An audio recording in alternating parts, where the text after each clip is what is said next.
Tuloy-tuloy din ang bigayan ng ayuda sa iba pang mga probinsya. Sa Nueva Ecija, mismong si DSWD Secretary Rex Gatchalian ang nanguna. Muli siyang nagpaalala na ang 5,000 pesos na ayuda ay pasok sa Assistance to Individuals in Crisis Situations o AICS na maaaring gastusin ng makakatanggap na tsuper sa anumang pangangailangan nila.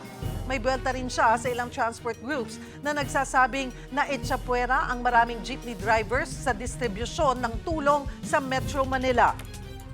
Sa Metro Manila, 22,000 na jeepney drivers na ang aming nabigyan ng tulong pinansyal.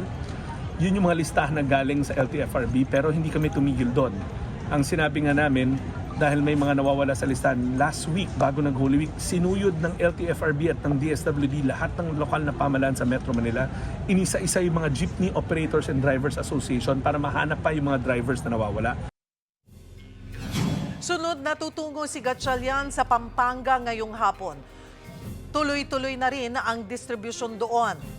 Sa Bulacan, nagtalaga ng help desk ang DSWD para tulungan ang mga may problema sa pagkuha ng ayuda.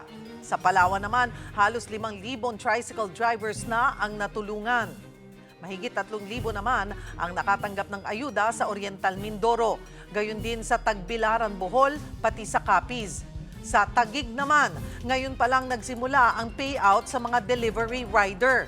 Tatagal ang payout hanggang bukas. At sa Biyernes, April 10, motorcycle taxi drivers naman ang bibigyan ng cash aid.